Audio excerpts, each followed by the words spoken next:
Pick up your gear and open your chests. Throw on your armor and head out on a quest. Hey, hey, it's a brand new day.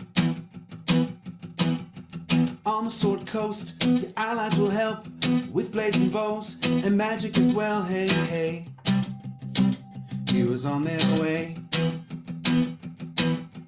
Fighting forever against overwhelming odds.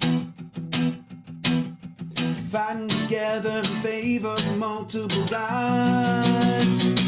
Idle champions of the forgotten realms. Idle champions, adventure never ends. Idle champions, hit you while I'm there. Idle champions, you reset again. Idle champions.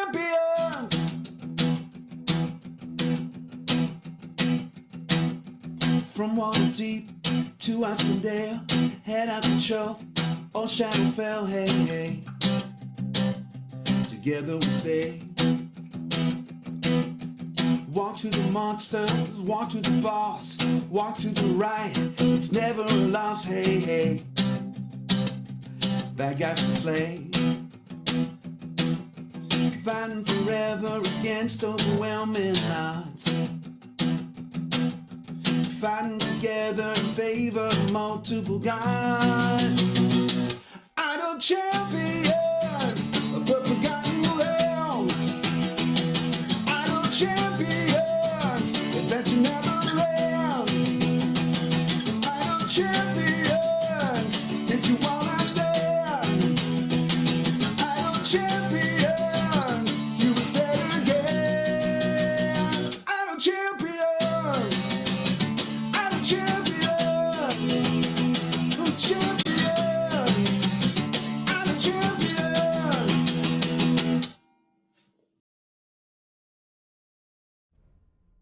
Hello, everybody, and welcome back to another Gaarawarr's Guide, the tutorial show. I'm Gaarawarr.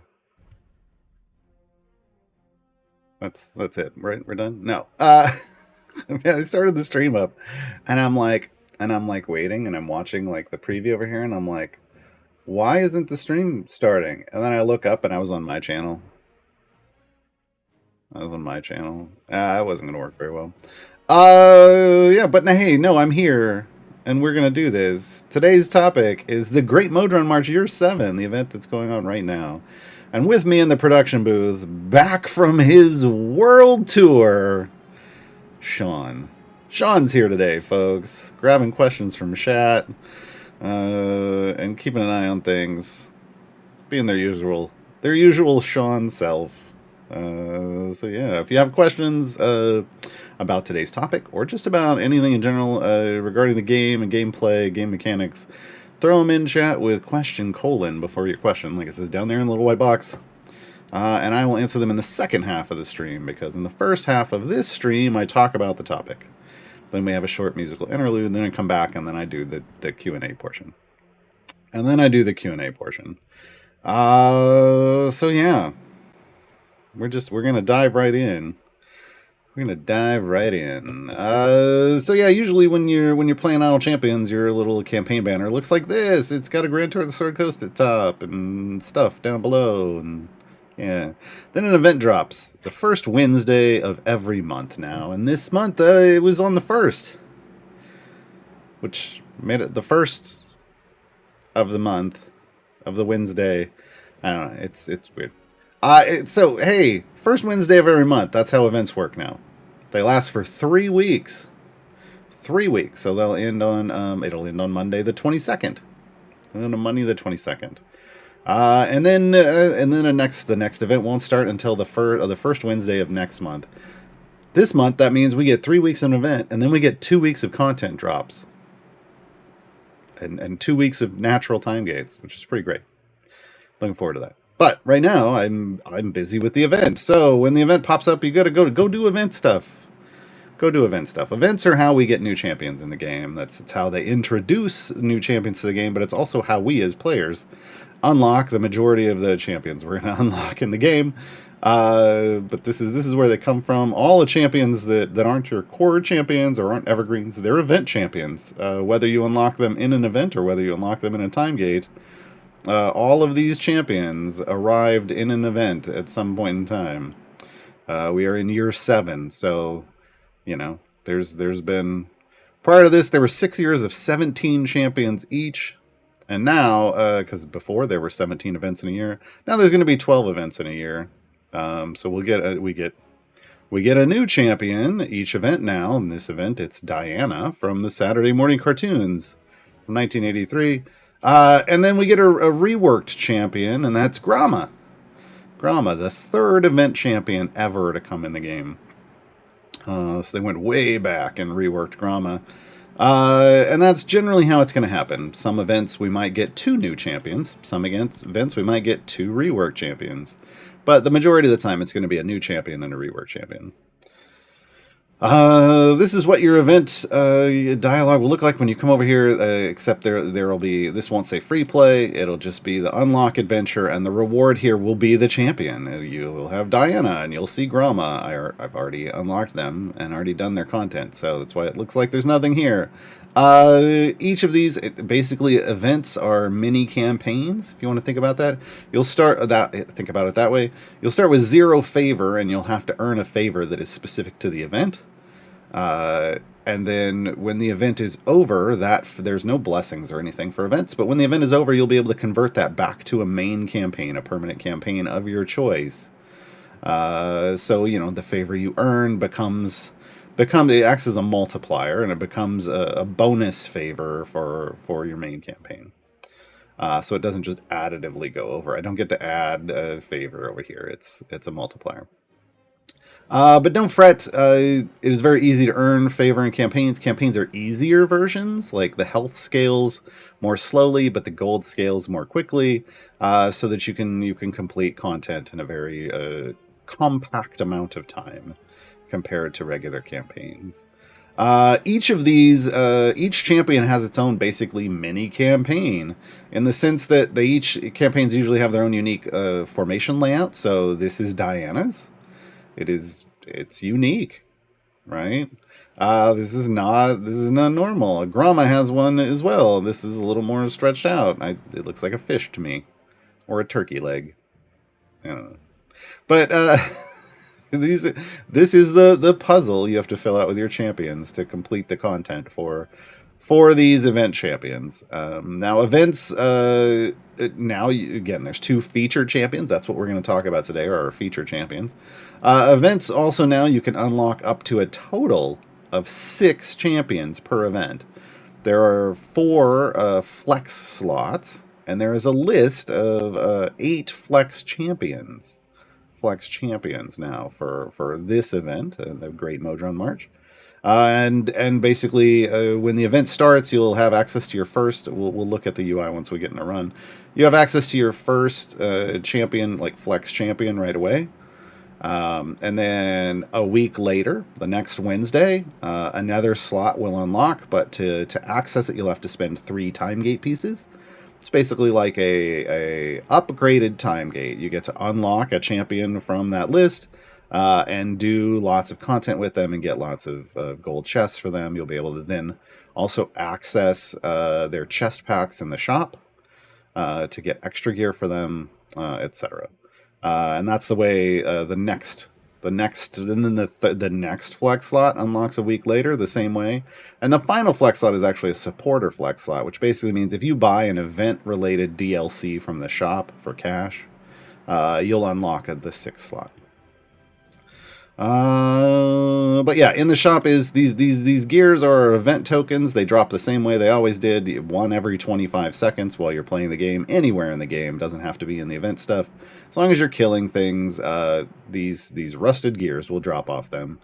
But now they don't, now you just take those. You'll see there's no cost to do any of these free plays. Now you just take those to the shop. When you get 7,500 of them, you can buy a chest pack. It's got 2 silvers, 2 named silvers, and a named gold for 7,500 tokens. And you can choose the unlocked champion of your choice, whatever, either from the event. Either Gromma or Diana would be who's available for me now. And then as you unlock flex slots, you'll get access to their chest packs as well.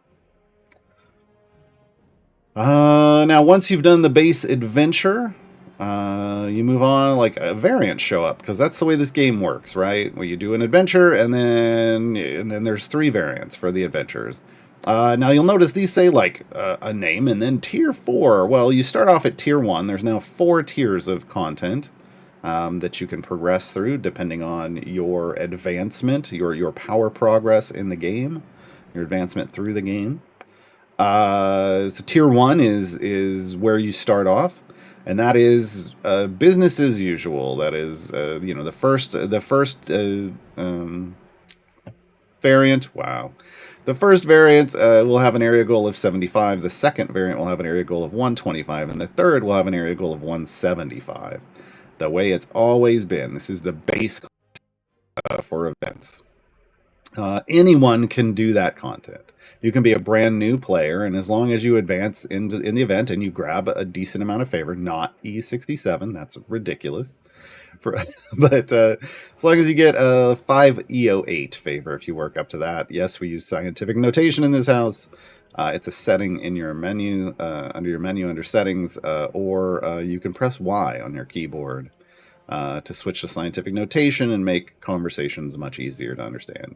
5 EO8 is enough usually to get most of the event stuff done. Anything above that is bonus for you to do, potentially maybe even tier 2, or attempt it at least. But yeah, everything from tier 1 can be done. That is new player territory, tier 1. Tier 2 of content, and each variant rewards you with a named gold chest for that champion. Tier 2 of content, if you complete tier 1, there is a buff that you get, and the buff varies per champions. We'll look at that when we get into the event UI in a run. So each tier of content, there's a separate buff. That buff lasts for 60 days from the start of the event. Quite a long time. So you get rewards basically for completing batches of content beyond the gold chests. Tier 2 is kind of less new player and more early game. It's like early game content. So as long as you have some decent gear, like mostly blues, maybe a purple or 2, you could have a green across your champions that you're using, and you have a decent amount of favor, like E10, E20, probably E20. You're getting into the higher levels of favor. That's still early game. You should be able to work your way through tier 2 content. Tier 3 content is more for mid-game players. Again, these tiers are tracking or kind of a way to test what your overall power progress is through the game and just general progress. So tier 3 is basically if you have the power equivalent to a mid-game player, you're going to be able to get there. Mid-game players don't have anything lower than a blue, and it's probably mostly purples on their gear. If not all purple, they're going to have a solid Modron core. If you don't know what that is, then you're not in the mid game yet, or close to it. You're gonna have a fully leveled Modron core. You're gonna be able to get a lot more favor than usual, but favor isn't really what's gonna help you. It's the rest of this power. You're gonna have patron perks. You're gonna have a lot of global blessings. You might even have a legendary effect or 2 on a piece of gear. That's what's gonna get you through. You might even have a bunch, but maybe lower levels, and that's what's going to get you through tier 3. Tier 4 is late game. That's a late game power curve. Your area goals start out at 1200, and the highest one is 1600. You need a lot. You need a lot of power. You need to be full epic on all your champions.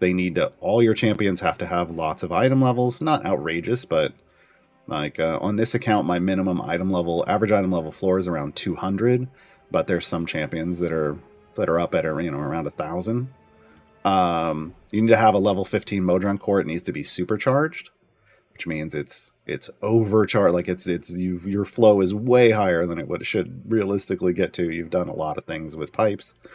You need the majority of patron perks, all the global blessings that are available, and you need a lot of legendary effects. Like all your champions that you're using should have legendary effects. and they need to be leveled up, like level 5 to 10. The higher the better. That's what's going to get you through tier 4. That's what's going to get you through tier 4. So if you're starting off this game and you're like, I got out of tier 1, but I can't seem to get through tier 2. What am I doing wrong? Nothing. If you just started, you did the content that is for your place in the game. This is kind of a content like progress tracking over time. Let's talk about each of these variants. The other thing that along with favor, what you're going to need is knowledge of how to build a formation and how to attack each of these variants. So for let's talk about Diana first. She's the newest champion. For Acrobat, Diana starts in the formation, and she can be moved but not removed. This is the general way it works with new champions arriving to the game, is that they're required in their formations because these variants are trying to teach you how to use the champion. So you may only use champions that have a dexterity of 15 or higher, an age of 20 or less, or total ability score of 70 or less. So you have a pool of champions. These champions, while that may seem odd, this is basically her first specialization set. Requires you to pick between either champions of Dex 15 plus, age of 20 or less, or TAS, total ability score of 78 or less. So they're trying to get you used to, like, let you know, like, who are these champions that I would have available, and then build around that so that you can build a formation to complete the content. Okay, so a little bit restrictive maybe, but it's showing you these are the people you want with Diana. Child of the Stargazer gets a little bit harder. Diana starts in formation. She can be moved but not removed. Kosar joins the formation. Now, when an NPC joins the formation, down here in the formation layout, they'll put a little red X there. That tells you where the NPC is going. Sometimes it's all X'd out, and you're like, wait! And then you read, and it's like the NPCs move around. That doesn't mean that... It just means that they could be anywhere. Doesn't mean that they're filling the whole formation. Although there are variants where that can happen. Kosar is sitting up here in what we generally refer to as the tank line. That's usually where your tanks go. Anyone can go there. NPCs don't tank, folks. So if Kosar is defeated, you automatically fail the area. Well... Okay. Kosar cheers on Diana, reducing her base attack cooldown by 50%. So this means Diana's going to be attacking twice as quick as usual. For this one, this is using a feature of Diana that we'll go over in a moment. But basically, her basic attack is a crowd control effect. She moves enemies around the battlefield. If she's so you're going to want to, we'll talk about it in a bit. You're going to want to place her in your formation in a way that moves them away from Kosar and towards your tank down here. Okay, well, we'll go over that ability in a moment. All right, not that guy again.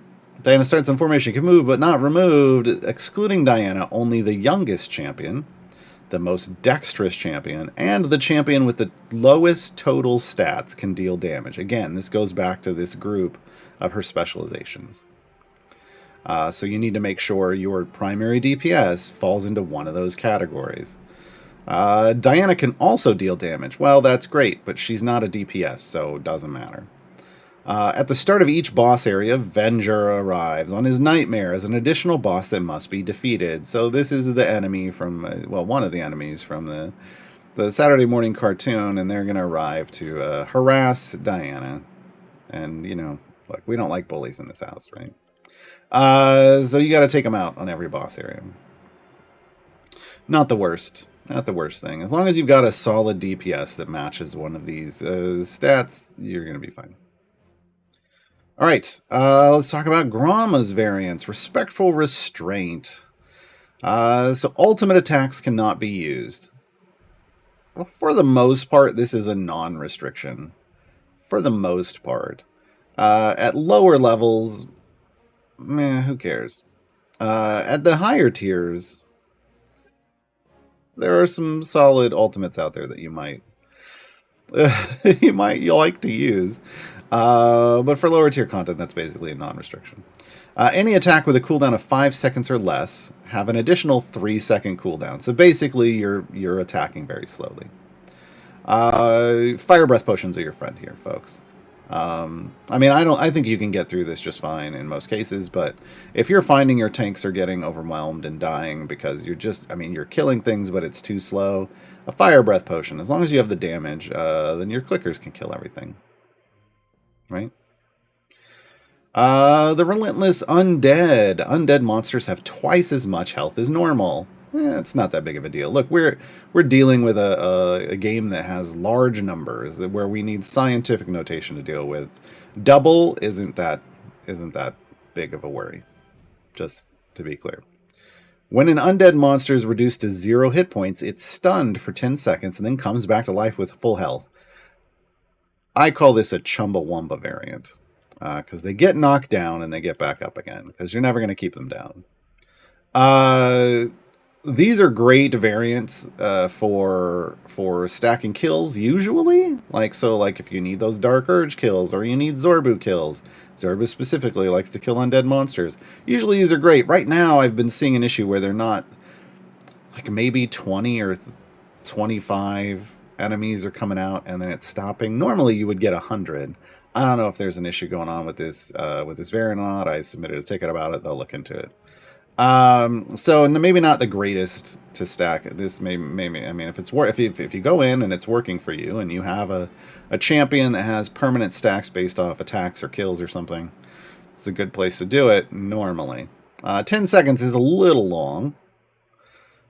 There's some ones out in the game that are for 5 seconds, but if it's what you have available, yeah. But otherwise this is a non-restriction. It's not really a problem at all. A Grand Nand adventure, because it's Gromma Nander. Gromma must always be in your formation here. So Gromma has a 4x damage boost, and her normal attack cooldown is reduced by 2 seconds. Gromma DPS time. Gromma can be multiple things. She has a lot of versatility. I'm just going to let that one sit. One of the things she can do is become your DPS. She has that capability. We have the technology. And this is the time to let her shine. So quad damage and faster attack speed. Let's go. She's got a couple different specializations for that, and we'll talk about those when we get in. Let's see what we're going to do. We're going to hop over here into the Mechanical Menace Diana. And we'll look at the in-run event UI, which is much nicer. I can't wait until they let us access it from out here. Like, it could go right here. It could go right here. That'd be great. One day we'll have that.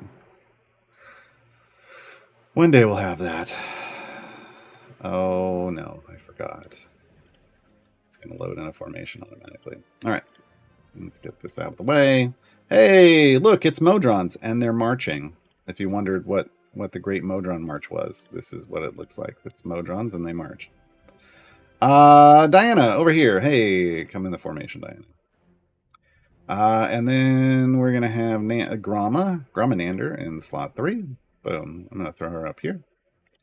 So here's Diana and Gromma, folks. Here's Diana and Gromma. Just go ahead and throw this out here, and we'll move forward. So you have 2 buttons in here for the event. There's one up here. It's Events 2.0. That means there's 2 buttons. Events 1.0 had 1 button, and when we get Events 3.0, there will be 3 buttons, right? That's how it works. Up here, you can track your rusted gears, your event tokens. Down here, you can track how much time is left in the event, just visibly on the screen. You can click on either of these, and it will take you to this screen, which is the event UI. So you get a lot more information about the Great Modron March. You get a little explanation about it. You can see your gears. You can see your favor. There's a FAQ that's got a lot of information if you want to review that. There's trackers for your slots. There's an event boon tracker. You can see this highlights when I hover over it. We'll talk about that in a second. They'll show you offers that are going on for the champions, related to champions you've unlocked. These are the theme packs that are currently out for the featured champions. Any purchase of these things that are showing up over here is going to count as one of those event DLCs that unlocks this slot down here. This one down here. So you can see I already did it. I already unlocked it. And then any purchase you make grants you an event boon. That's this up here. There's a thing you can click for questions. If we click on this, it says 1 of 4. That means you get a boon that can go up to 4 levels. If you click on it, you see what it is. It's like a set of potions that are always on without you having to consume potions. So based on what you're buying, you get different level sets. They go up the further here. They last for the event duration. They end when the event ends. So if you're going to get them early. And then you can turn them off. You know, that's what these little checkboxes here is. You can turn them off. Why would you want to turn bonuses off? Well, there's times. If you're trying to do the aforementioned kill stacking for all kinds of champions, you're going to want to turn, and you've got familiars out, you're going to want to turn this off, because this would mean that they're dying to your click damage and not your champions. And then occasionally there are variants in the game where you take percent health damage, like it's a percent of your max health. And in those cases, you don't want health potions or anything that's really boosting your health, so you would turn this off. Okay. There's other reasons why you might turn these off. Most of the time, those others are going to stay on. Just know this is the UI where you turn those on and off for the event boons. If you go in, when you have an available slot, you can see these are locked. Again, this is for next Wednesday, and this is the Wednesday after that. This would normally say, hey, make a purchase, but I did that already. Look, Diana has a good item. It's in the shop, okay? And then we got another one with this weekend. I'm going to have to go get that one too. They got me. They got me this week. But when you click on the slot, it shows you all the Flex champions. Again, there's 8 Flex champions available this event. We're going to talk about these next Saturday. We'll go over all 8 of them. Because talking about 8 champions in an hour always works. But for now, we're going to focus on Diana and Gromma. As you can see, you'll get a little tracker that shows your progress through their tiers of content. 1 white star means you completed tier 1, 2 green stars means tier 2, 3 blue stars is tier 3, and 4 purples is tier 4. You can see how many of their chests you earn, because at each tier gives you a chest for every variant. You can see what buffs are available, so if you hover over it, hey, look, Diana's going to give damage of all champions, more damage of all champions, these multiplicatively stack. Inspire spec boost, an ensemble cast and spotlight episode boost. Yeah, thanks. For the featured champions, there's also this other hover, and it's permanent rewards if you complete tier 3 and tier 4. For Diana, the tier 3 reward is a feat for ensemble cast and spotlight episode, and the tier 4 is a support pigment. I think it's a support pigment. I don't know. It doesn't tell me if there's multiple here, so I'm just going to say a support pigment. And I already earned them, and I wasn't paying attention. For Gromma, it's a feat called Good Kids, and it changes her Circle of the Mountain specialization choice to buff good champions. Normally it buffs neutral. So a little more flexibility for Gromma. And then a support pigment. Now, when you're in this UI, if you're like, I want to go do more Gromma stuff, you can click View Map. You can come out here, you can click on the Gromma thing you want to do, and you can actually start it. Reset your current run and start the new objective. And this actually works. You know what? We're already in Diana, but if we were to do this, it gives you a pop-up box. Do you want to complete? And you can click complete, and it walks you through the thing, and then immediately starts the next one. Pretty great. Pretty great. So you can start all of that from here. All right, if you click on any of these, you're taken to the store immediately. Like, hey, let's go look at painted Gromma. Look, it's literally, kids have painted on her shell. It's adorable. And in my headcanon, this is Silgar.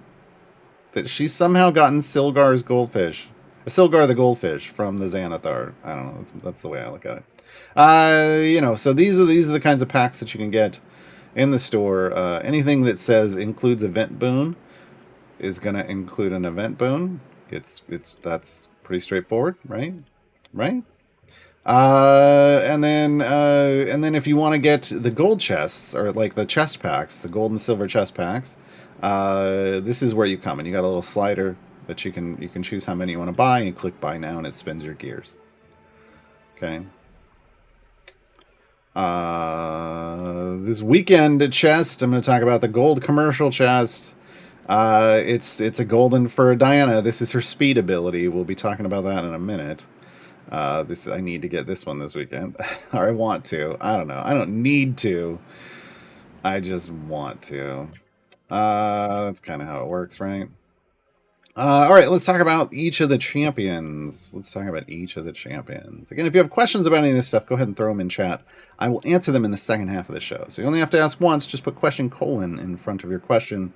Sean's been grabbing them already. Let's talk about the new hotness. Let's talk about the new hotness, and we'll go over the Gromma rework. Diana. As you can see, I already have an item. I'm like, I gotta have it. Gotta have it. Diana is here. Female human monk. Now, she was an acrobat back in the day, and that's how they're equating this. It's still her flavor text says she was a gymnast. So she's a monk. Lawful good, support, and speed. So she's going to support the formation with buffs and crowd control effects, and then she's going to give you a speed effect to help you move faster through your adventure. She's a member of the Saturday Morning Squad affiliation, which right now just includes Presto as the other champion. Apparently, I mean, they've named an affiliation, so I think it's safe to presume that we're getting all of them at some point. Her base attack is Javelin Staff, so she attacks a random enemy with her staff. So random attacks. Her first ability, though, is also called Javelin Staff. I know it's confusing. And this gives you a very short description of what it does, which is it knocks around enemies she hits based on where she's positioned in her column in the formation. Click here, and you have a much bigger description. I have, I guess not everybody, I have under settings, interface effect description advanced. That can get you more information over here. So, if she's in the top of the column, she knocks them back and towards the bottom of the screen a short distance. So short knockback and directional. So if she's at the top, knocks them towards the bottom, right? The enemy then targets the nearest champion after being knocked back. This is how you control the enemies in her Stargazer variant. So you would want her at the top of a formation, because remember, the NPC would go here where Gromma is, and the tank would be down here. So you'd want to knock them down, and then all the enemies will just stream in and immediately attack the bottom one, and they won't attack the top one. Melee enemies. The problem is there's ranged enemies in that variant, and they just start shooting the moment they get on the screen. So how do you deal with the ranged enemies in that variant? Fire breath potions. As long as you've got a solid amount of damage from your bud, you can pop a fire breath potion, and your familiars will kill those enemies before they get a chance to fire. Yes, you can do this all the way to 1600. I did. I finished all tier 4. Yeah, fire breath potions are your friend. All right, so at the top, she knocks him to the top. At the bottom, hey, guess what? She knocks him towards the top of the screen. At the top, she knocks him toward the bottom. The bottom, she knocks him toward the top. If she is in the middle of the formation, she knocks them toward the formation. So she's basically like, that's her version of get over here. Like, she's going to knock them towards you. There is a slight problem at the moment. I don't know if it's been fixed. If they are up here close, she will knock them into the middle of the formation. That can be a little problematic. Yeah, I think that's been reported. And if she is in a column where there's only one slot, like right here, this is the only slot in this column, then she knocks them straight back, but a medium distance, so bigger knockback, much bigger knockback. All right, back over here. So right away after that, that's her initial functionality is her crowd control effect. Then we're going straight into upgrade paths. We can go Acrobatic Assault, Modest Might, or Fledgling Fury. And these are those groups we were talking about before. Dex 15, TAS of 78, 20 years old or younger. And you can see how many champions there are in the formation. Don't pay it to... Number isn't super important at the moment, because it's the damage of all champions. And there's no... It's not like it's not counting them. It doesn't care. What you need to make sure is that you're affecting your primary DPS. Whoever your primary DPS is, it needs to be in this group. Okay. We don't have one at the moment, so I'm just going to click the middle one. But that's what you want to do. Okay. Her second set of specializations then cares about the number of those champions, because it's Ensemble Cast versus Spotlight episode. So Ensemble Cast, she increases the effect of her first spec choice by an amount, a smaller amount, for each champion it affects, stacking multiplicatively. That's the good way. And as you can see, these numbers go up like they're vastly different, and they're not small numbers. This means I have an item. This is the item I got, right? That item, there's a reason I bought that golden epic. That item is what keys this ability off and makes it huge. When you have a multiplicatively stacking ability, and you have item support that ups the pre-stack value, so this base value, we call that mathematically overpowered, or MOP. This is a MOP champion. That's her MOP item for slot 4. So yeah, of course I went in on that one. Because this means that the more item levels I put on Diana, the stronger she's going to get in a multiplicatively stacking way. Now, usually when you put item levels on champions, their items go up, but then you hit, like, after 100, you start after item level 100, you start dealing with diminishing returns. You can still put more item levels into them. They still scale, but it's not an outrageous return on your investment. With a mathematically overpowered ability, there's always a return on that investment. So they just scale forever. These are the strongest. This is generally considered the group that is the strongest, that can become the strongest in the game. But not all mobs are equal. Some are stronger than others, right? So you would pick whichever, like if all things being equal, we're not even multiplicatively stacking here, but if this was, let's say 5 and 5, then I would go with the biggest number, which would be Spotlight episode, because it bases the number off the champions it doesn't affect. So the Ensemble Cast can get to 10. Spotlight episode I think it can only get to 8. But usually if it's pretty close, if it's close, you gotta do a little math here and figure it out. That's what I wish they would put down here, is just the total buff value. But they don't. So yeah, there is math involved in choosing her second spec choice. But if the numbers are equal, then you choose the right-hand spec. Okay, we'll be right back. Wait, it's not time for our break yet. Oh, that's the ability name. This is her speed ability. Diana increases the speed of area transitions by 50%.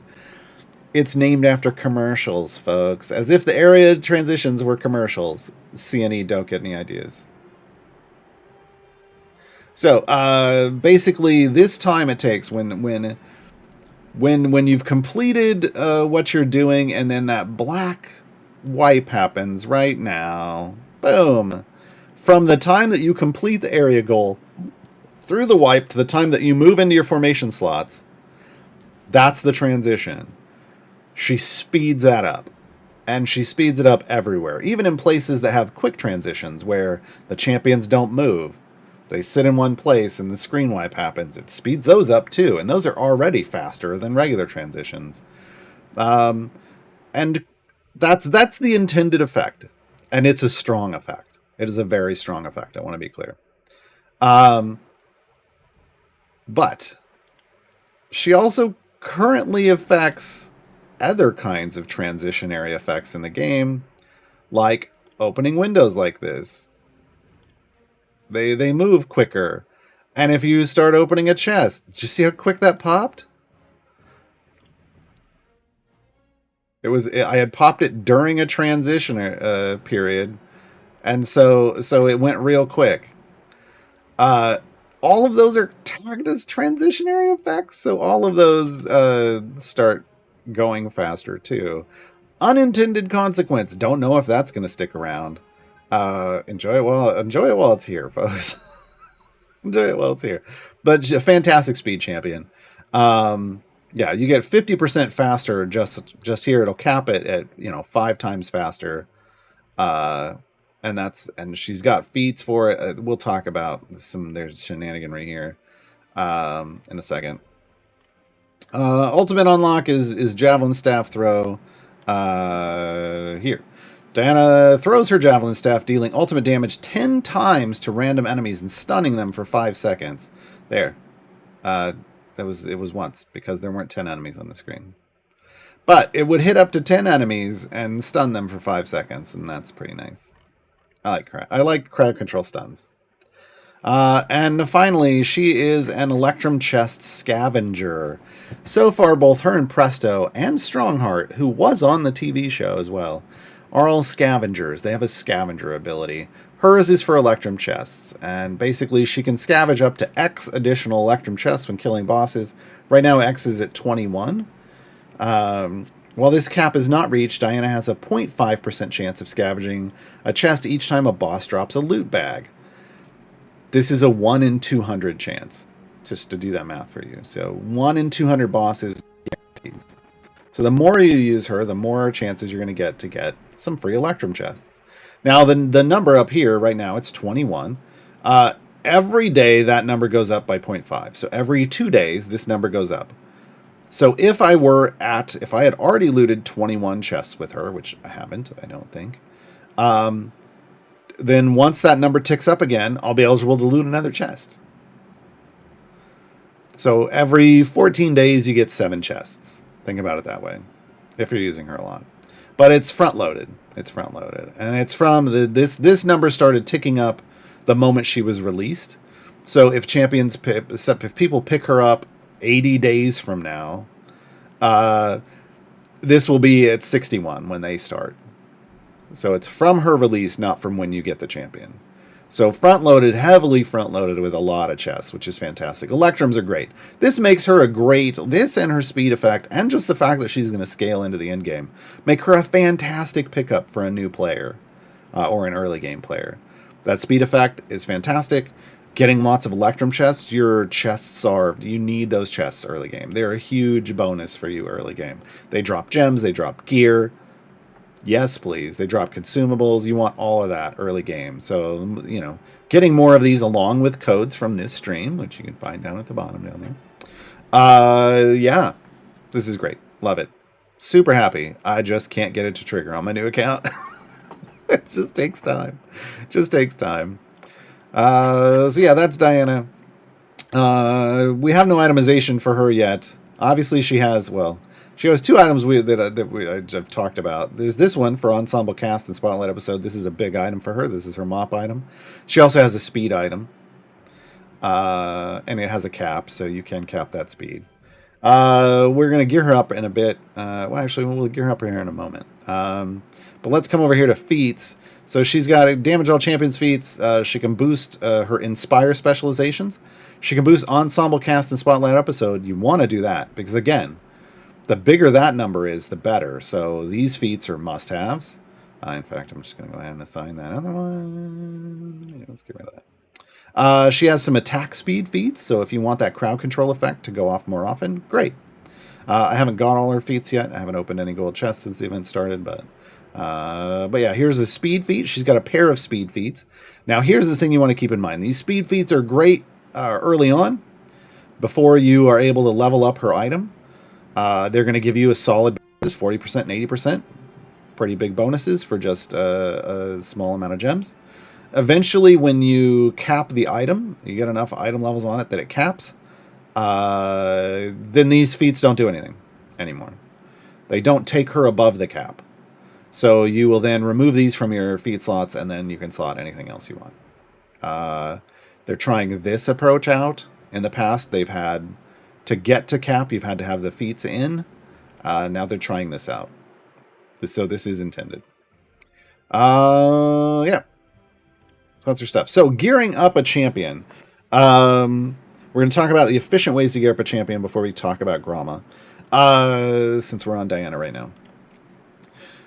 There is a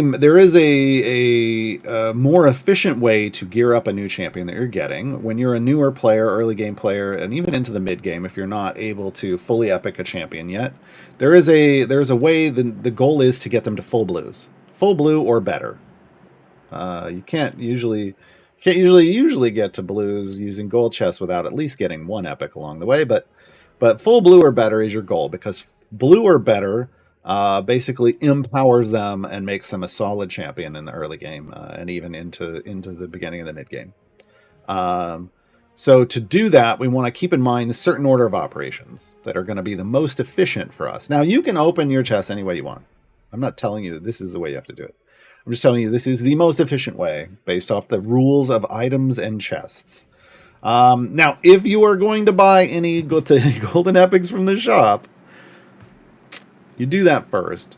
Why do you do that first? Because you want to get this slot blocked effectively. So if you're going to do it immediately. Do it before you open any chests. Because if you were then to open let's say you were trying to wait and then you started opening gold chests, you might get an epic for this slot. But you're going to get it when you buy it anyway. And man, then that becomes a wasted epic that you got out of that chest. Because you can't dupe epics normally until you have full epic on that champion. So this is going to help you prevent you from duping an epic early if you're not heavily investing in it. If you're not like super late game and can full epic your champions immediately. Well, it's not super late game, mid to late game where you full epic your champions. I'm actually going to go over it because I want it. I'm gonna get this out of the way. So I also want this one. Do I like to go? Here's the thing: you get a 3-pack that will get you these 3 gold commercial chests. This is the newsletter chest. I already got the newsletter. That would give you 4. Then opening 4 of these guarantees you an epic. But if you want to buy 7, if you have that disposable income, you also get a guaranteed shiny. I'm just going to do the 4. The 3. That'll get me the 4. I'm watching my bank account. I've spent a lot of money recently. I can't be spending too much. Give me 1 second. I'm clicking through all the Steam things. I'm clicking through all the Steam buttons. There we go. Now that basic entry level one, if you'll notice, didn't have an event boon with it. So I'm still at event boon 1. But now I have 2 golden epics. And now I'm going to itemize around this, right? So if you are going to make a purchase, do it first. If you don't, that's fine. The next chests you want to open are your Electrum chests that she scavenges and from streams like this one. In fact, I need to put my... Hold on. Come on, bot. Give me the code. I don't want to type it in. Oh, the bot hates me. The bot. There it goes. Okay. And if you didn't understand the code, it's after these messages. I just couldn't fit. I had to shorten it. So Electrum chests like this one, you open these. You open these first. The reason is because of the way items drop out of chests. Named silvers, so Diana chests, which I think I have. Yeah, here we go. Diana chests. And named golds, they're guaranteed to drop gear for the champion. Guaranteed, because they've got their name on the box. It's for them. You know where that gear is going. Electrums can drop for any champion you own. I have all 135. I'm still going to open these first. Why is that? Because there's a rule about these chests where they're going to prioritize. If a white item drops, it's going to prioritize that going to an empty slot on a champion before being a duplicate. So we want to prioritize. That means when I open this chest, if it's a white or a green, that could also upgrade, or a blue, because all of my champions are blue or better. Those are all going to, those are the 3 rarities that have come out of this. All of those items would go to Diana first. If I had multiple flex champions open and none of them had any gear, it would go to those champions first. That's what I want. I want to focus that gear onto Diana. I want to open this and know it's going straight to Diana. My first, all of these are going. So there's a blue. I got lucky there. All of these are going to Diana. Okay. Boom, boom. Four chests, 4 items. That wasn't, so we got, one was an upgrade, one was white, and then it went green or blue. So I didn't get the achievement. That should have done it. There we go. Okay. So now she is fully itemized. Now, however, we have a blue. That's great. I've got a couple gold lemons. I still have a white. So I'm going to keep opening, and then I've got an epic, and then I've got 2 greens. Okay, I want to get to green or better first. If I have a limited number of chests, my goal is to get to green or better. Oh, God, there was a quick transition. Oh, my God. There's the green. There's the green. Now I'm at green or better gear. So here's green, green, green, blue, purple, purple. Perfect. That's what my Electrum chests are for. My Electrums are going to get me to green or better. I have a ton of Electrums. Normally I would pop them all and a bunch of the item levels would end up here. We're going to do that. But I went to Electrums first because I'm trying to chase, like on my new account, I did this live the other day, basically popping the Electrums to try to get to green or better. Once I'm at green or better, I can stop, and then I go to the gold chests. Straight to the gold chests. The reason being is now gold chests have a rule that they're always going to drop a blue item and that they're always going to drop an upgrade.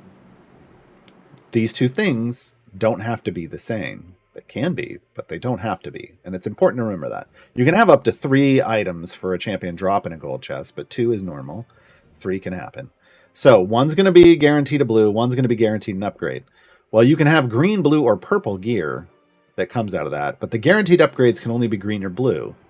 We don't want to open a gold chest for a champion and get a green item. We want to get the blue as an upgrade. We want to get the blues. If it drops a green, we want the green to be a duplicate. Okay? We don't want to get a green as an upgrade and then a duplicate blue. Right? If we're going to get a duplicate, we want it to be the green. So getting to green or better means that every one of these chests that I open is going to be blue or purple. There's a blue. Next. There's a blue. Next. There's a blue. We're now blue or better. Okay? That's the quickest way to get you to blue or better. That's what you want to do. Now, from here on out, I can open any of the chests I want. Electrums would go anywhere now at this point because they're going to dupe across the board. Epics are going to drop on these blues, and now we're just hunting for epics with the rest of my chests. That's the efficient way. Now, if you're not buying something up front, one of the things you can do to be super hyper efficient is to open one gold chest, either a named gold chest for Diana or a gold chest for a patron she qualifies for, because they're going to guarantee you that blue and then something else. And you could fill in 1 or 2 slots just with that one gold chest, then stop, then do the Electrums. And if you run out of Electrums before you have green or better gear, that's when you start opening those named silvers that you get from the chest packs. You can buy those chest packs from the shop, fill it in with silvers until you're green or better, then start popping those golds.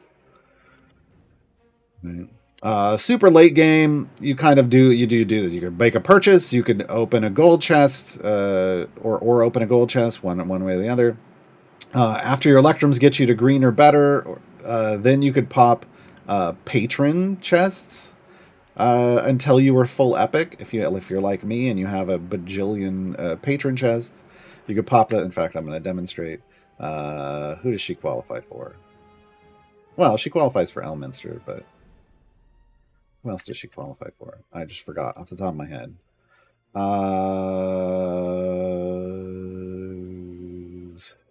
No. Mert. She qualifies for Mert. Okay, I've got a bunch of Mert chests. There we go. So, man, that transition speed. So if I wanted to run pity timers for epics here, the epic is going to go to Diana. There it is. And I could fully epic her just with Mert chests or Elminster chests, right? Basically, any patron that she qualifies for. God, I love that transition speed up.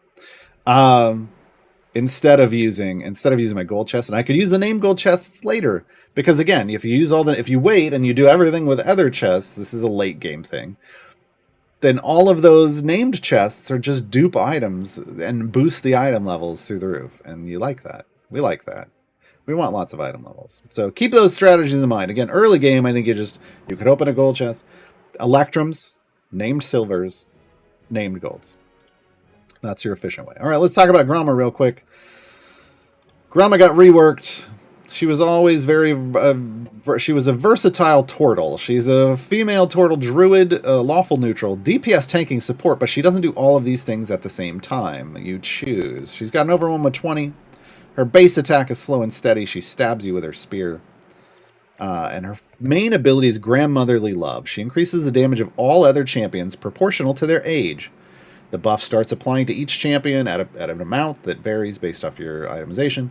And for every 10 years younger than 100 that champion is, the buff on them is increased by 100%, stacking multiplicatively. To be clear, the 100% stacks multiplicatively, not this value. So this isn't outrageous, but it is nice.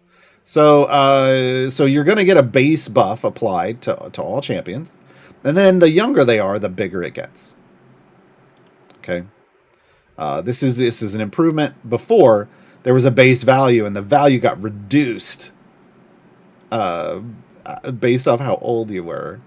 So the higher age was, the lower the buff. That was the bad way. This is the good way. She got better. Spec choices. She has 2 sets of specializations now. The first one will be familiar to anybody who's played. Circle of the Mountain, Circle of the Arctic, Circle of the Swamp. Circle of the Mountain, Gromma increases the damage of neutral champions on the good and evil axis. So if you're choosing this, your DPS needs to be a neutral DPS. 5% for each enemy that has spawned, and each boss in rage stack in the current area, stacking multiplicatively and capping at 100. Stacking multiplicatively is the good way. So if you were buffing a neutral champion, this is nice. This is nice. Circle of the Arctic. She casts Sleet Storm when she stabs them. So she stabs them and she casts Sleep Storm. It's an AoE. And they all then are debuffed and take more damage from all attacks. Circle of the Swamp, it buffs her by a percentage, a fairly high percentage for me, of the highest Grandmotherly Love buff she's applying to another champion in the formation. So if your youngest champion is like Diana, who's 14, and gets a big buff from Gromma's been hanging around Artemis. Gromma looks at that and goes, "Oh yeah, I observe what you're doing there," and buffs herself by that large amount. And this is her DPS spec. We're going to go Circle of the Swamp. Her second set of spec choices can alter on top of that. You don't have to pick certain things. Stone Skin. This increases the effect of hardened. Hold on. I need to talk about the rest of her abilities. Because I forgot it buffs one of them. Hardened Shell. She has a hardened shell, reducing the overwhelm damage she takes from all sources by 25%. Usually, if you get over your overwhelm number, you take a lot more damage. She reduces this naturally. This is one of her tanking features, but she has it in every specialization. It only comes into effect when she's being attacked, though. Ancient Heroism is their health share. That means even if you're running DPS Gromma like I am, she's going to share her health with everyone in the party. She's still going to be a DPS. She gets all of her health upgrades, regardless of what specializations you choose. She is unique in this way. No, not unique. Rare. And running with the youngins, the effect of Grandmotherly Love is increased by an amount for each champion in the formation younger than Gromma, stacking multiplicatively. You'll notice this amount is a modified value. That means this is a mathematically overpowered ability. It has item support. And yeah, this is your mop ability. So Gromma mops now. So the more the champions there are in the formation that are younger than her, she's 80, the bigger the boost. Okay, so we get into specializations. Stone Skin doubles her hardened shell, and so 50% reduction to damage that she takes after she's overwhelmed. And enemies that attack Gromma are impaled by her spiked shell, instantly taking 10 seconds of bud damage. Look, folks, Your bud damage is literally is based off your damage per second of your highest hitting champion. That means and those champions usually attack faster than once every 10 seconds. That means someone hitting Gromma when she chooses this takes more damage than your DPS hitting them. This is big. And this doesn't have to be her in the front line. You can have her in anywhere else in the formation, and if an enemy AoEs your party, they get hit by her with this. Very flexible. Entanglement, this is the effect of Gromma's chosen circle specialization, is doubled. And then enemies damaged by Gromma have their movement speed and attack speed halved. So this is great crowd control. And just if you don't want to be attacked as often, there you go. There you go. And again, this can be in any one of her specializations. Any one of her circle forms now. It used to be part of Arctic, but now it isn't.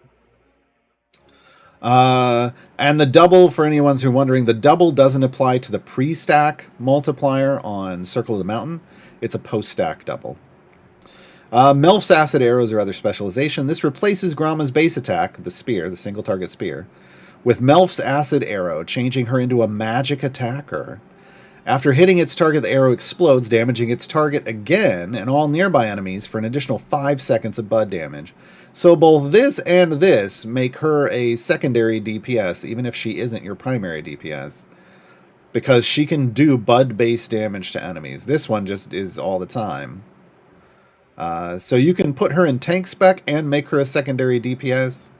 Like you can put her in Circle of the Mountain and put her in the front of your formation, and then also have her back up your DPS with some bud splash damage. I love this new Gromma. I loved Gromma before. I've always been a fan of Gromma. I've used her since she came out. And now she's just even better. She's just even better with all of this like modifications. You can build a really unique Gromma. She's got a run-in with the Youngins item. Again, this is the mop item. That's the big one. Damage of all champions. Grandmotherly love. These are her circle specs. Ultimate attack damage, ultimate cooldown. Her ultimate attack is a stone wall.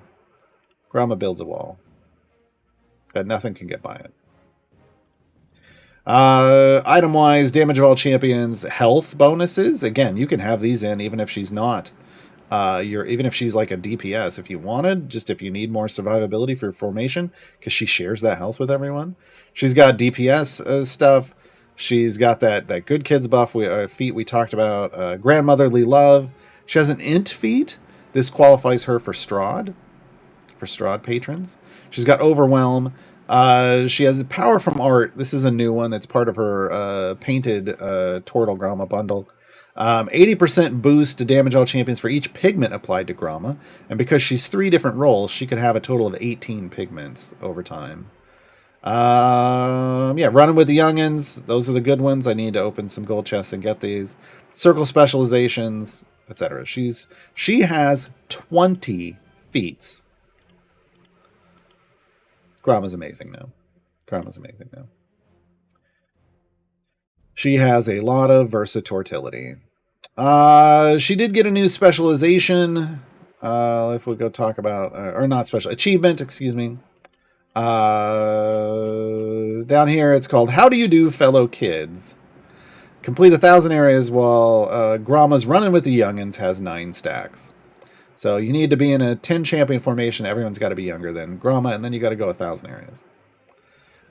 Diana's is complete 1,000 areas with her Inspire spec choice buffing all 10 champion. So these are building specializations or building formations around an ability type of achievements. They're pretty straightforward. They just take a while because it's 1,000 areas. All right. We're going to take a short musical interlude. I've got about a dozen questions over here, but if you have other questions, now's the time because we got the second hour to answer questions. Man, so in on the stream Bardic Inspiration, we made like over 70 songs for champions and things in the game. Unfortunately, Gromma didn't get one, and neither did any of the Flex champions. Whoopsie. Neither did Modrons. So I'm hitting up just some of my favorite songs today. So the song at in the break right now is going to be "Raise Your Tanker." It's a song for dwarves because of course I default to that.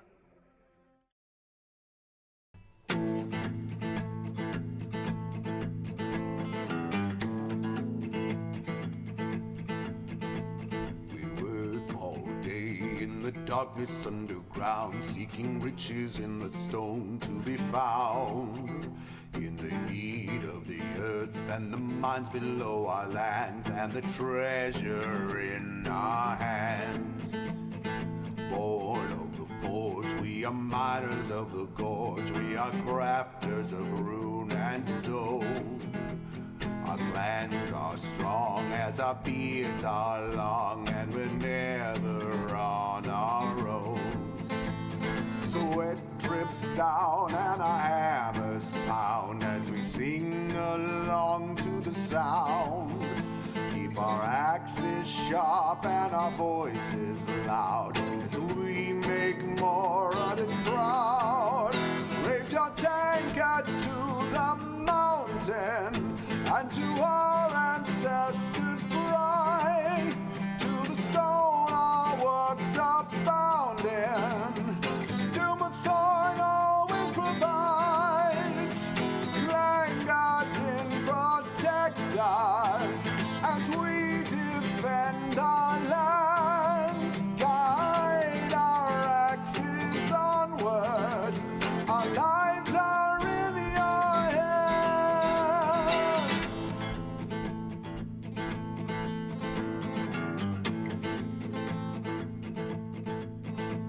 We spend all day carving stone and clay to extract the precious ore.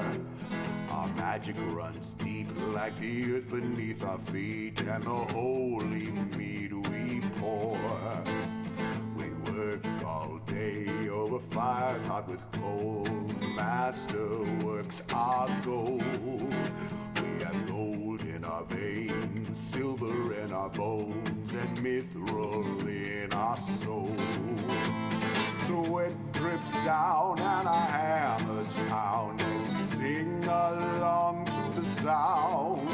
Keep our axes sharp and our voices loud as we make more of the crowd. Raise your tankards to the mountain and to our ancestors' pride, to the stone our works are bound in. Doom-a-thorn always provides, Clan Guardian protect us as we defend our lands. Guide our axes onward, our lives are in your hands. Our lives are in your hands.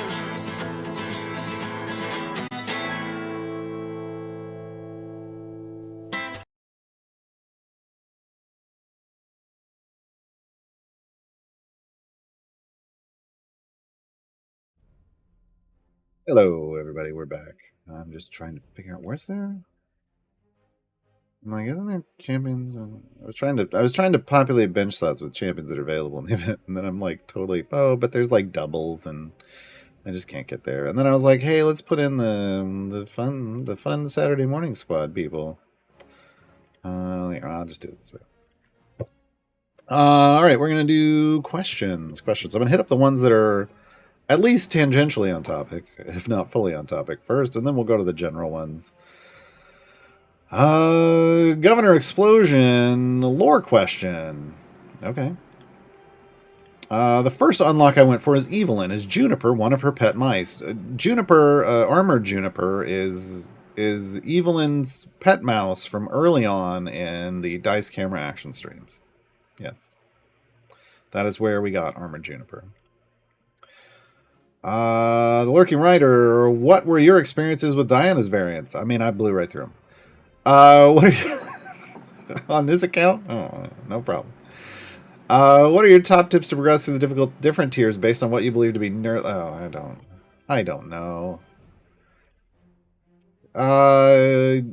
like I said, Acrobat is pretty straightforward. You just want to build your team around, one of these sets if you can, so that you're getting the biggest number of boosts for your second specialization set as possible.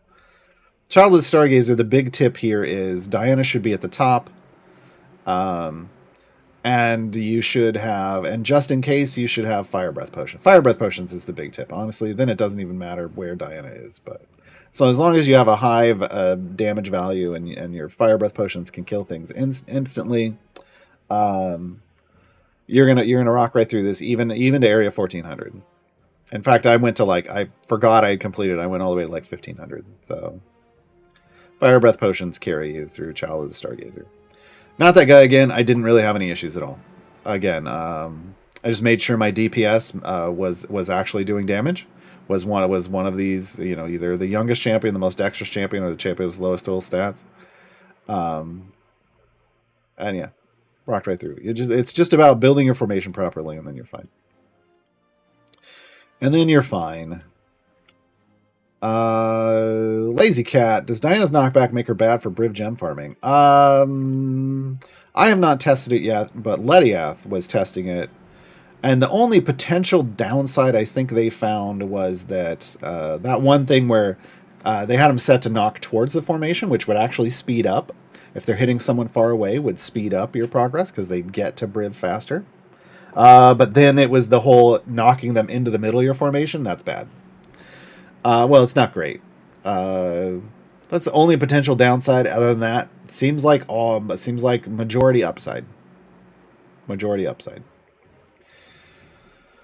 I will be adjusting my formation to have Diana in it. Absolutely. Balgus Max, are these tier 4 bonuses carried over to year 8? They seem to be tracked like event variant achievements. I'm not sure what you mean by bonus. Are we talking about these rewards? You unlock them immediately. So that tells me maybe you're talking about these buffs. And the buffs last for 60 days from the start of the event. Once you unlock them, they've got a timer out here. It's this one. Oh, did that? This is broken again. It's not showing the weekend buffs properly. You can see there's a timer. Like the initial Festival of Fools one still has a day left. But yeah, you can get overlapping stacks, and then your boons are over here.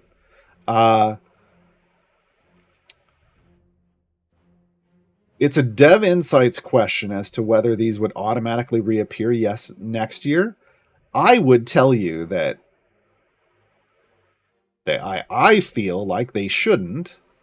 If you want these buffs again, you'd have to go unlock those champions again next year. Because otherwise, this list would get huge. It barely fits on the screen as it is. And when you consider there's 2 featured champions, and then there'd be 8 potential other champions, if they just came back, it'd be ridiculous. It'd be ridiculous. In my opinion. But that's a Dev Insights question. But I really feel like it's just for the time that it's listed down here, and then it goes away. And then it goes away. All right, Dante Draco. Does Grandmotherly Love work very well with Spurt being only 10 years old? No! It doesn't work at all.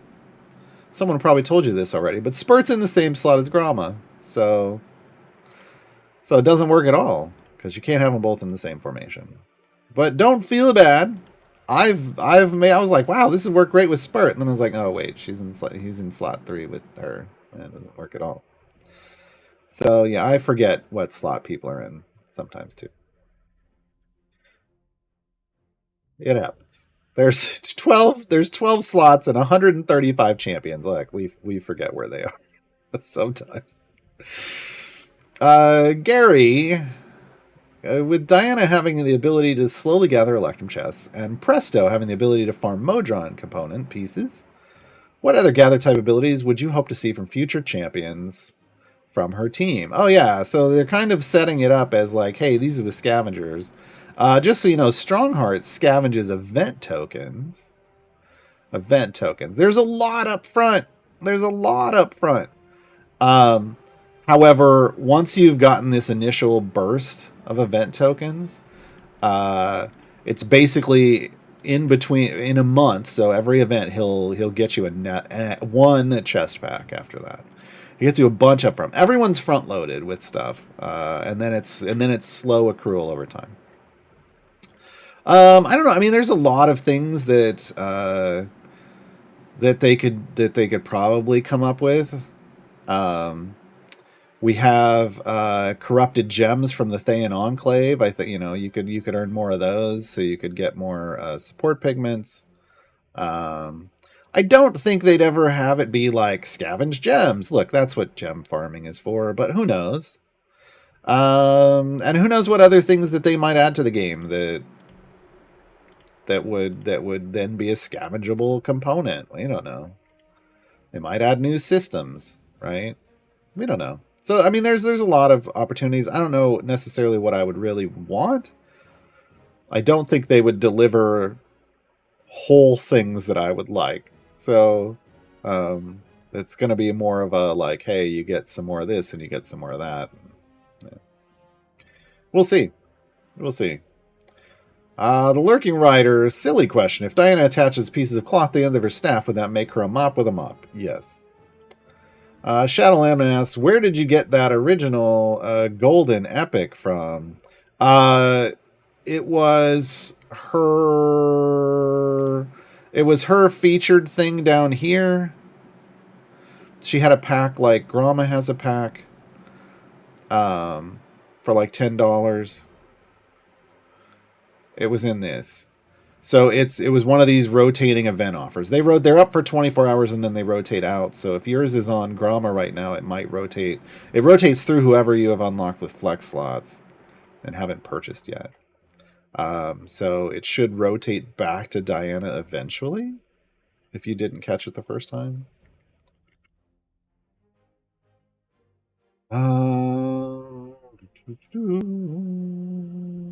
Branwen Kenku.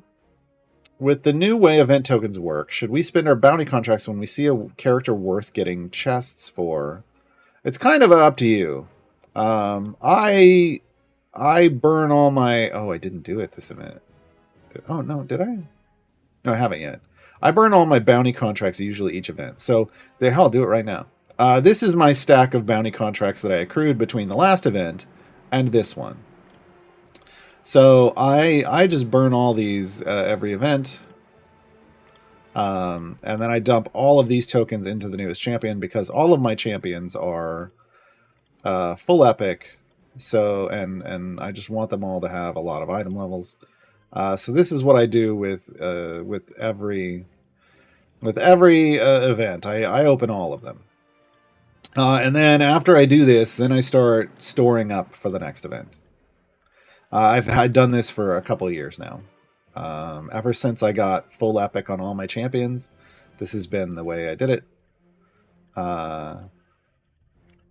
So, yeah, wrong account. Wrong. Thanks, Cal. No, I appreciate it. This is my main account. I can open all these. The numbers tell me.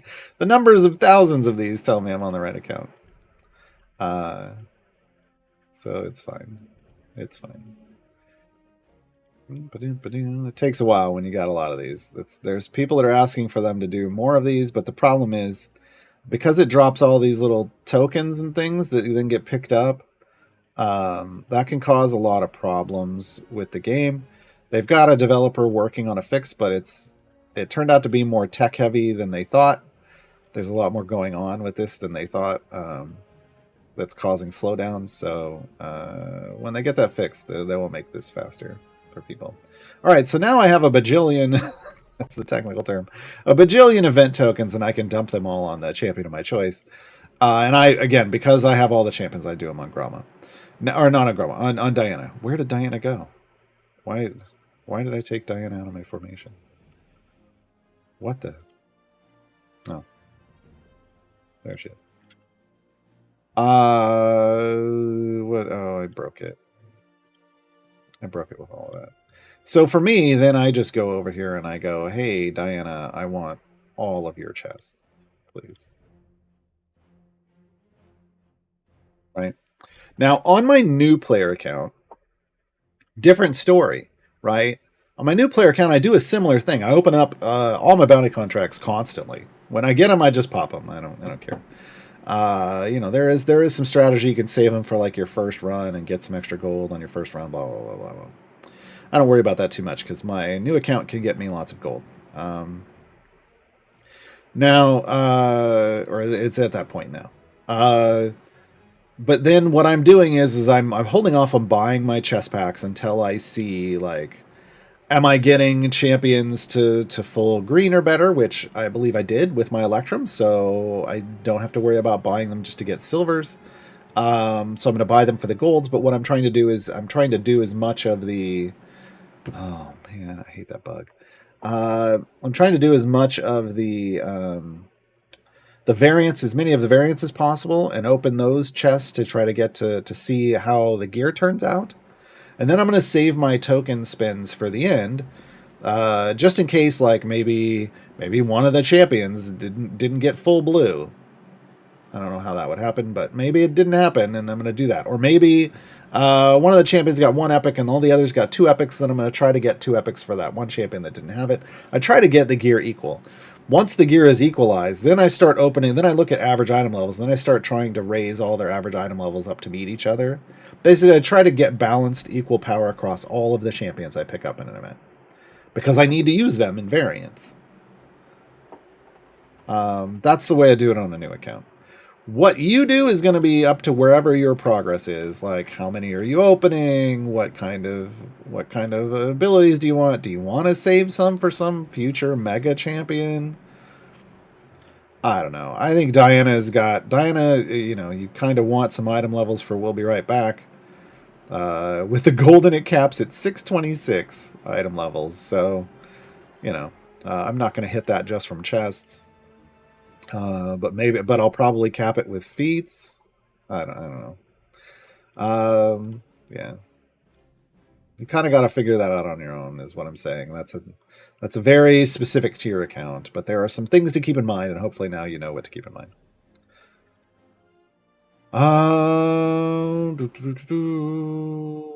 Moreland Wiz, the epic you purchased for Diana initially I cannot find to buy in the shop. Correct, we just talked about this, but you probably asked before we talked about it. I find there's a slot 1 mythic armor epic. Is the epic in the shop random for each player? No, again, it's a rotating... It's going to rotate in and out of this screen. This screen has little rotating offers. So right now it may be on Gromma, or maybe it's on someone that you unlocked. It's a rotating offer every 24 hours based off who you've unlocked in the event so far. You just need to wait for it to come back up for Diana. It was available on day 1, but so it should rotate back through. Throw me, who is better to unlock from old event heroes like Nordum? I have 2 free unlocks, so can't choose. 25 heroes unlocked. So again, I'm not going to tell you who to unlock. What I'm going to tell you is what to think about, because you need to make this decision for yourself. You got 2 champions that you're guaranteed to get, Diana and Gromma. When you're newer, one of the things you're looking to do is unlock the adventure Split the Party. Split the Party requires that you have 2 champions in every slot. Okay. So here's a slot 9 and here's a slot 3. You need to look at your bench and see where are your Swippy Swappy buttons at. If you have a bench seat that doesn't have a Swippy Swappy button, does one of these champions sit in that seat? If so, you've made you know where to go. If not, then you can look at either you can either plan ahead for Split the Party 2, which wants 3 champions in each slot, which is what I just did on my new account. I looked for where do I need 3? And I filled that in. I just did that yesterday and ran a time gate, and we did Split the Party 2 yesterday on my stream over on my channel. So that can be a thing that you factor in, is then look for 3 in each slot. If you get to the point, if you're someone that's beyond this and you've already done Split the Party 2, you could either work towards Split the Party 3 with 4 in each slot, or you could just look for champions that are going to work for patron stuff that you need to do. Like, you need to start figuring out, well, who's going to help me in that slot. So like I did split the party too yesterday on my new account. I don't need, there isn't any champions from here that I need now on my new account. There isn't anyone here that's outrageous. I had picked Kreidel to help me get to split the party too. So I don't know what I'm going to choose. I'm leaning towards Nordum. Not because he's a great champion. He's not. And not because I need anybody in slot 9. I don't. But because I can throw him in a background party with my... Because I now have 2 cores now. With the off core, with the modest core that I'm not actively leveling anymore because I'm actively leveling my fast core. And I'm going to stick to that for a long time. And I can just let Nordum slowly help with leveling that background core. That's the best option I got. Because none of these others like are super jump out for me. Except for maybe Jaheira. The problem is seat 9 is stacked in this event. You get Diana in 9. And then I may throw Nordum in a background party, but then Jaheira is actually a really good support and DPS champion, so I may want her as an option. I don't know, though. Keelook's a good healer and buffer. Evelyn's a good tank. Mahen's a great dad. Nixie's a DPS support. Avondra's a tank for neutral champions and has some gold find. There's arguments, but nobody's a huge standout. Kreidel is a great dodge tank, honestly. So you know, Kreidel, Evelyn, and Jaheira are kind of the standout strong champions, all things being equal. But that isn't necessarily what you base your decision on here. There isn't a champion that's like, oh my god, I need that one. That oh my god champion would be Diana, and you get her automatically. Jello Jiggler. Oh man, I haven't had one of those in a while. For gearing efficiently, do you open Electrums before or after event silver chests? Before. Before. Again, you know where the named silvers are going, so open the Electrums first. I think that's everything directly related. All right, let's go back to game stuff. Sir Drasco, I'm a new player. When does the Modron core unlock and where? You get your first Modron core usually from Split the Party. Again, that's this interface. When you get 2 champions in every slot, you'll do an adventure called Split the Party. You come over here and you click unlock, and it rewards you the modest core.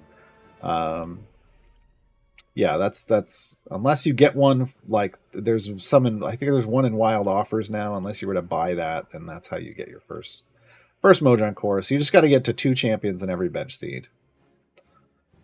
Governor Explosion, tips on getting medium bounty contracts. I've unlocked Merton Vajra, but I need 4 more medium bounties to unlock Strahd. I'm doing this on my main account, or my new account, excuse me. I'm saving up my 10 right now for Strahd. Electrum chests, drop them. Gold chests, any kind of gold chest can drop them. There you go. There's nothing else I can tell you other than, you know, buy gold chests and open them, and don't accidentally click on them and use them during the event, and then also Electrum chests from streams like this one. Yeah, it's something you kind of have to prep and be holding on to. You just got to get lucky drops. Larkin Rider, did you remember to hail Hydrate during the song about raising your takers? I did not. I will do it right. Elmay's RPG, I have 12 total familiars, okay? And 39,000 gems. Okay, should I buy the Almirage or gold chests? The Almirage is a lot more than 39,000 gems, right? Somebody tell me how much the Almirage is. I don't remember in chat. I feel like it's 60 at least. I think it's 60,000 gems, right? So you don't have enough for the Almirage. The way I look at buying familiars when you're coming up is if you can earn that many gems in like 4 or 5 days.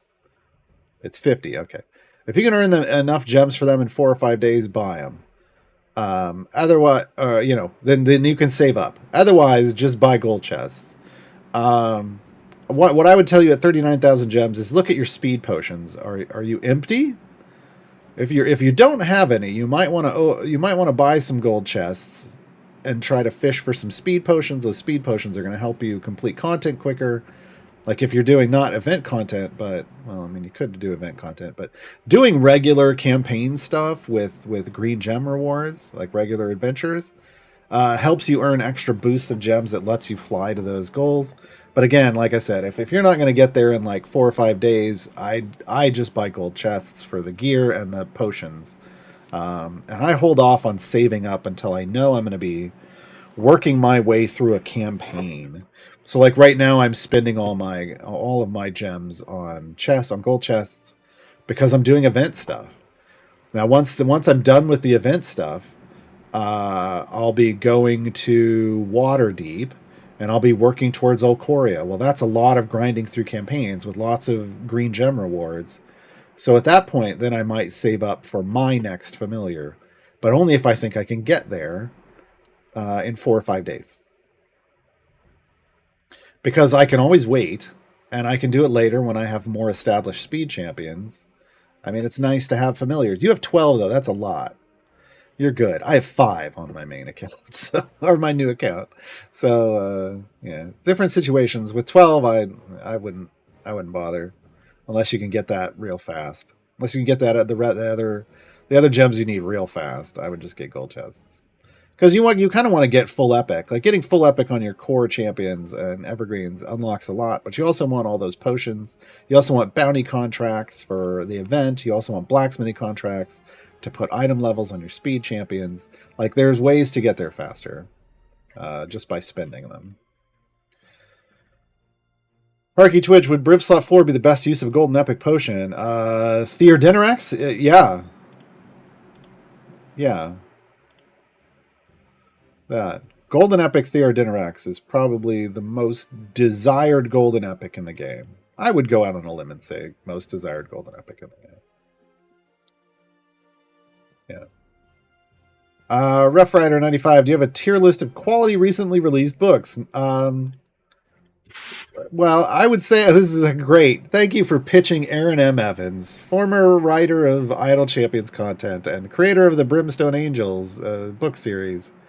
Maker of Mehen Havilar, creator of Mehen Havilar and Frida. She has a new book out called Relics of Ruin. Its first book was Empire of Exiles. This one just dropped. I just started it. It's my reading for the weekend. In this house, we love the Brimstone Angels and Aaron M. Evans, and also this new series, which is not in the D&D universe, but is fantastic. King Salome, could you talk about Nixie and the Awful Ones?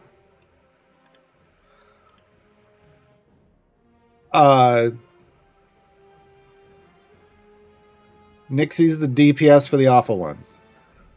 I've got a vid. I think don't we have a? I've got a VOD for Gaarawarr's Guide to the Awful Ones. Well, we're going to talk about Nixie next week in detail. Nixie's thing is Fireball. Well, right now she's a potted plant. Literally, she's a potted plant. That's great. She increases damage of champions as a support. She increases damage of champions that are Charisma 17 plus. She's very specific. It's her, but also a few other champions. She has like a wild magic thing. That's how she turned into a potted plant. It has a lot of different buffs. She's got multiplicatively stacking spec choices. I mean, we don't have enough time to talk about Nixie and all the awful ones. That's multiple champions, 3 champions plus BBG if you're going to have that conversation. We don't have enough time to go into all of them today, and we have got other questions. So yeah, she's got a fireball question mark, and then fireball ultimate. She just throws fireballs. All her stuff is all about this wild magic effects that can buff her or turn her into a potted plant.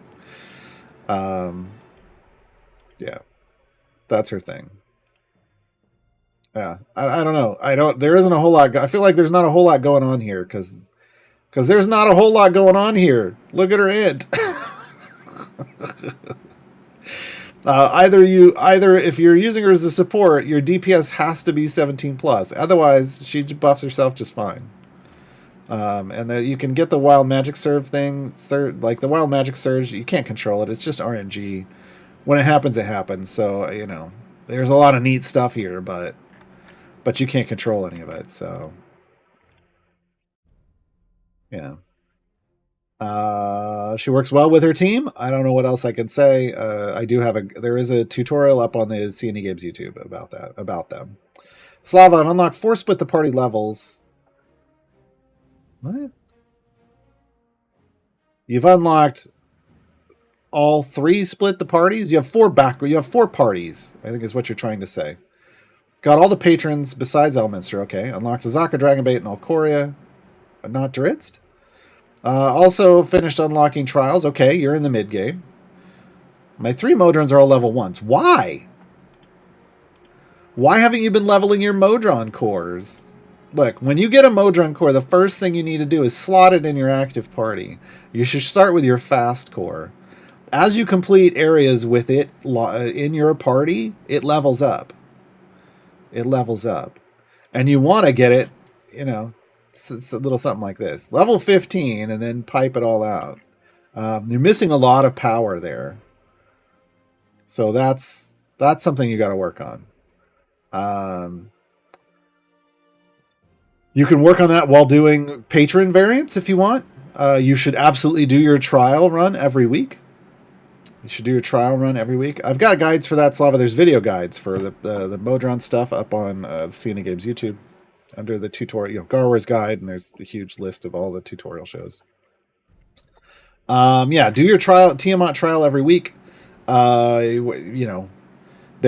an efficient list of. I have a patron 101 guide that has a list of efficient patron variants. Go do those for each of the patrons you've unlocked. You'll get a ton of influence and currency. Level up your Modron cores. Go back and get Dritzt. Apparently you missed Dritzt in the Sword Coast.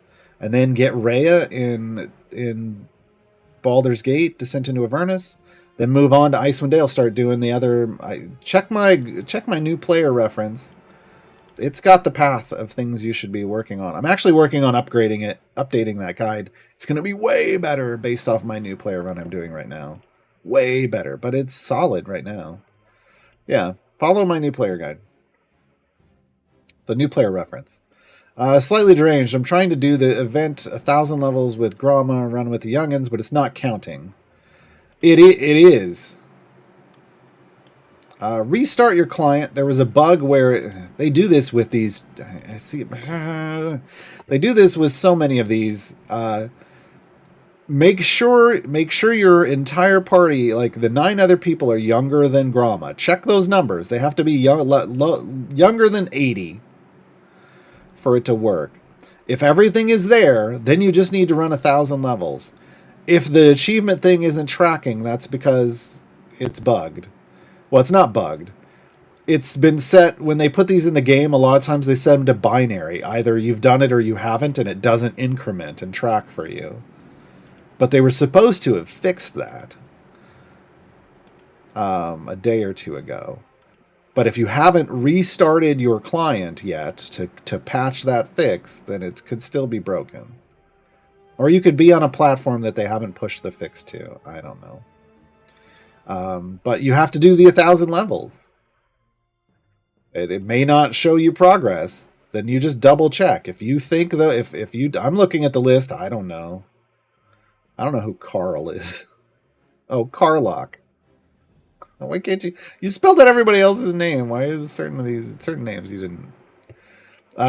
So run. If they are all under, if you verified they're all under 80, or whatever she needs for running. Oh, it's just younger. You're lower than 80, younger than 80. Then you just need to do the 1,000 areas and it'll trigger. TG Simon. But if you ever, hold on, I'm going to back up. If you ever run into an issue and you're like, it's not counting, don't tell me. Submit a ticket and tell Taylor. I'm not I'm not support for the game. So yeah, immediately submit a ticket. Tell them what's going on and let them figure out if there's a problem or not. You don't got to wait for a stream. You don't even have to ask the community. TG Simon, the past 3 trials I've been in, currently at Grand Legend, have players who contribute 0 DPS the entire trial. People complain about this all the time. Do they also receive 0 rewards? No. Is there a way to block them from future parties? No. My advice to you is ignore that and focus on yourself. There are multiple reasons for this. I'm going to go into the reasons. But first off, regardless, you can't control other people. Go in, do the best that you can do, and move forward. Don't worry about them. It is not your problem to worry about or fix. It's a CNE problem. It's not your problem. Yeah. But here's the thing. There are, man, I can't remember. I think there's 4 things that you have to keep in mind about a player who shows 0 DPS on your trial screen. Oh, I can't open my trials right now because I don't think it started. People would see our private code. Number one thing to keep in mind: life happens. People may these may not be the same people every time, but things happen where you join a trial and you have every intention to do it, and then something happens and you don't get to. Like last year, I had a tree fall on my house and didn't have power for most of a week. Stuff happens. You don't know what's going on in their life. You go in, do your thing, focus on what you can do, move on. Okay. 2, there has been there was a bug in the game. I don't know if it's still there. I don't know if we've ever been told if it's got fixed.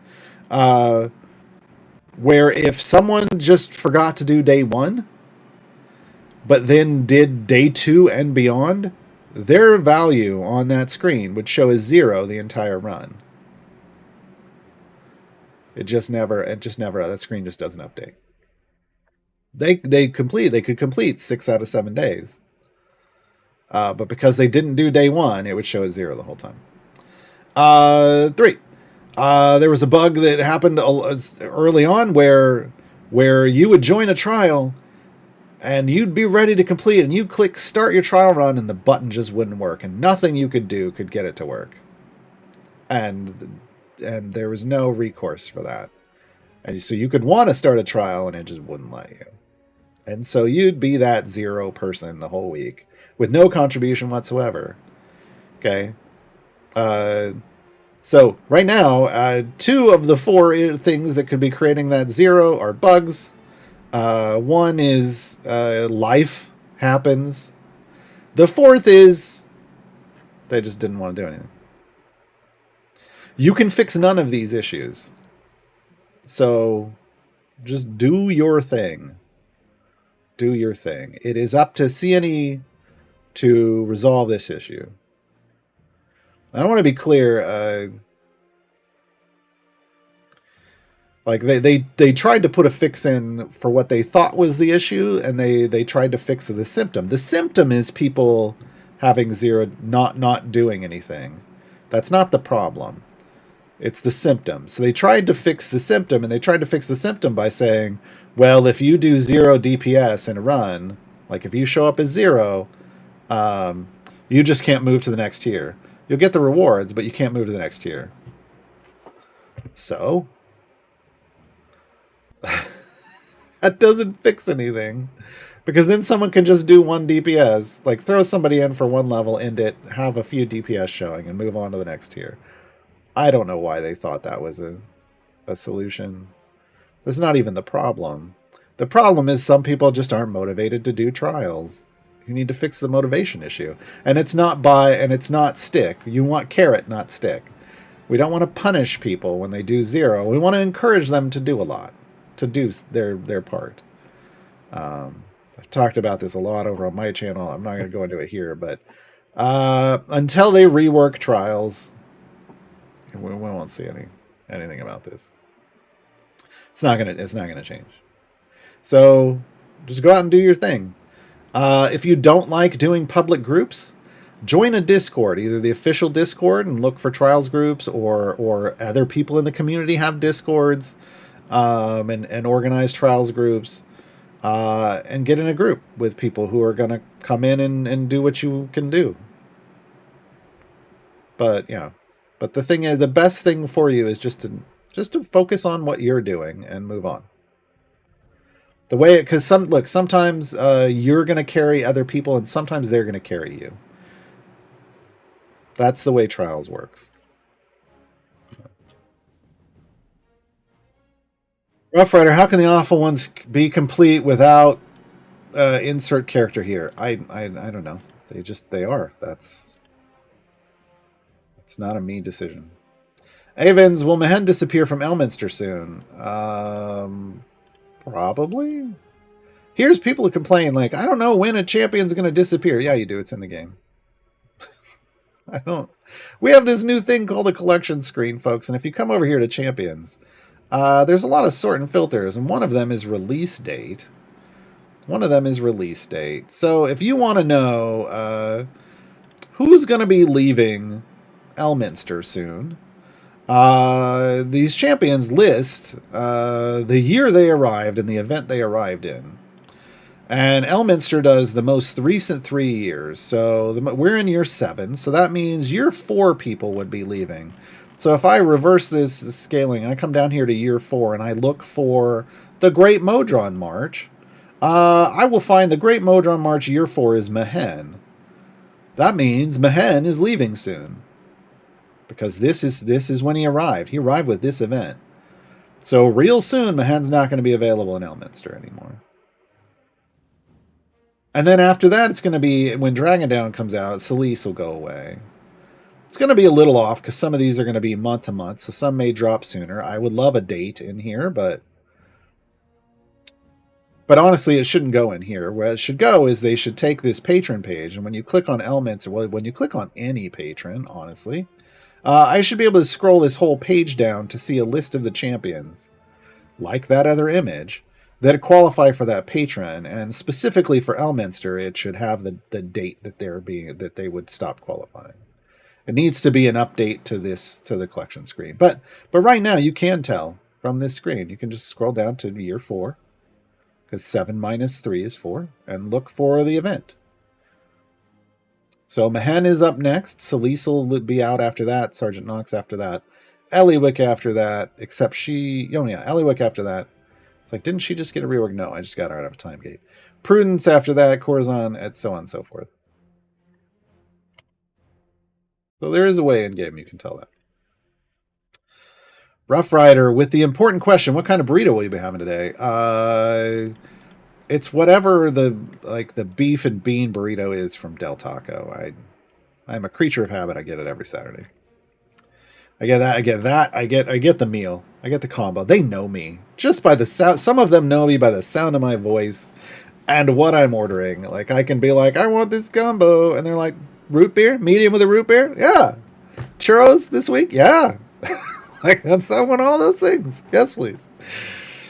Mr. Blonde, what do you think of this year's F1 sprint format? Yeah, I got to watch F1 again yesterday. They're in Miami this week. They've got both a sprint shootout and a Grand Prix in Miami going on this weekend in Formula One. So lots going on. I don't know what changed. Did something change? I know there's a weird thing where they're almost more limited on tires on sprint weekends than they are normally.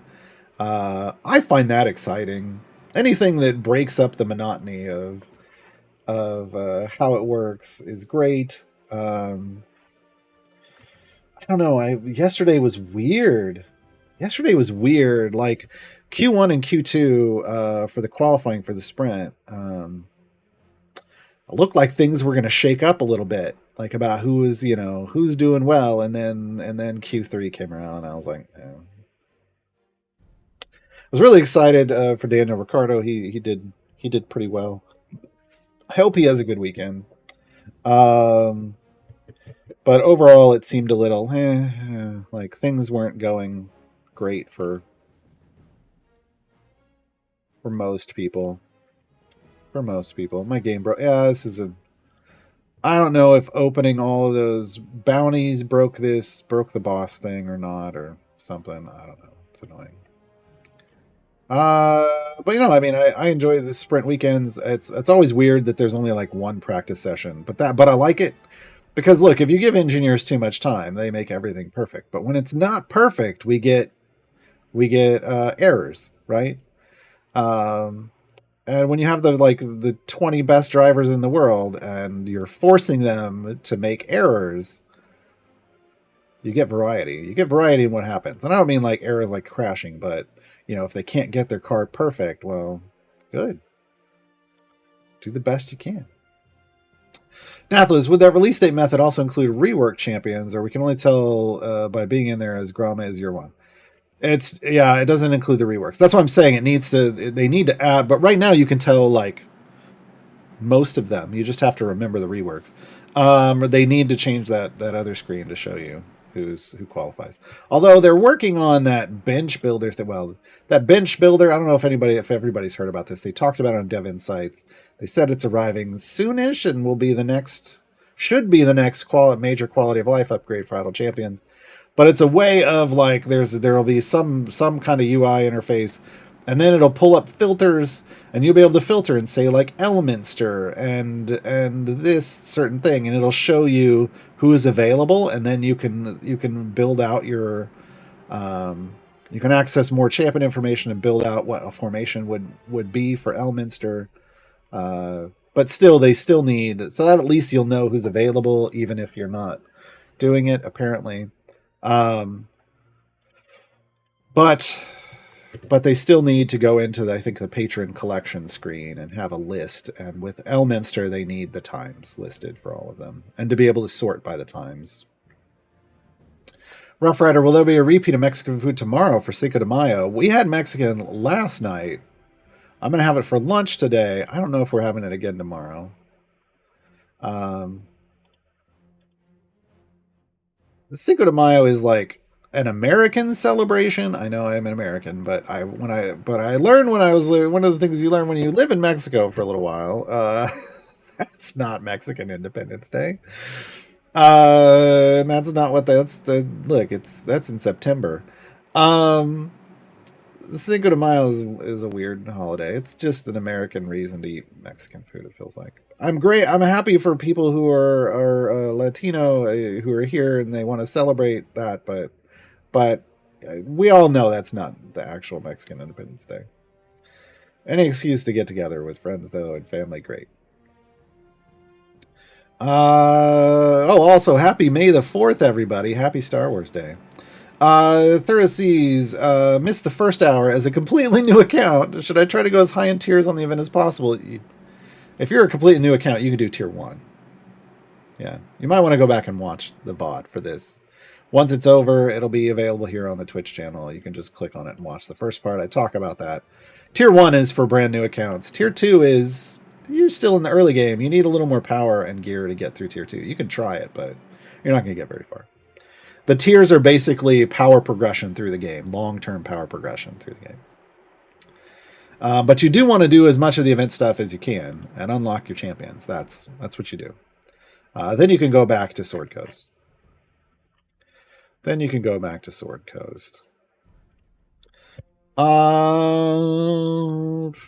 Lunch, what time is it for you? It's 1 p.m. almost for me. So yeah, lunch. A little late lunch, but that's the way it works on Saturdays. So after this stream ends, which it's about to do, folks, I go and I get lunch and I eat lunch. I come back and I eat lunch, and then I fire up my stream over at twitch.tv/Gaarawarr. I'm going to put my name in chat. You can click on it and give me a follow. I'll be streaming more Idle Champions today. On my new player account, we're on day like 46 or 47 or something. I basically only play it on stream, and I only stream it 5 days a week. So, yeah, we're about 2 months in or so ish. Yeah. So if you want to see a little more, it's still an early game. Still in the early game progress. Doing some event stuff and ask more questions about that and see more of it demonstrated. You can hit me up over there in about an hour. But I do that, 5 days a week. 5 days a week. 5 days a week. This stream is ending, though. There will be no more streams on this channel for the weekend. The streams will return on Tuesday. Yeah. Thank you to all of you that for asking questions. Thank you to Sean for showing up and having my back this weekend. The song we're going out on is a song that's pretending to be a song. It's a mimic. I'm a chair, I'm a table, I'm a treasure chest. Come a little closer. I'm a simple object just like all the rest. Lean a little closer. I'm your favorite jewel, come on, pick me up. Reach a little closer, you know I'm just the thing that you love. I'm a mimic. Nice to meet you. You'll never see the light of day. I'm a mimic. Pleased to eat you. Can't help it, I was born this way. I'm a mimic. Have to keep you, 'cause now you're here to stay. I'm a mimic. Had to cheat you. There was no treasure running away. And now your prize has turned you into prey. I'm a bed, I'm a ball, I'm a door on the wall. Step a little closer. I can imitate, impersonate, or copy it all to get you even closer. Once you pick me up, you're never putting me down. Stick to you like saffron glue and always be around. I'm a mimic. Nice to meet you. You'll never see the light of day. I'm a mimic. Pleased to eat you. Can't help it, I was born this way. I'm a mimic. Have to keep you, 'cause now you're here to stay. I'm a mimic. Had to cheat you. There was no treasure running away. Now your prize has turned you into prey. It's a suit of armor to catch your eyes. Already goes a trinket left to tell lies. I'm not a doppelganger trying to be your friend. Just a hungry hunter here playing pretend. I'm a mimic, here to teach you that your greediness is not the way. I'm a mimic, I'll defeat you, causing trust issues every day. I'm a mimic, eat your feet too, and now you're gonna crawl away. I'm a mimic, such a treat you.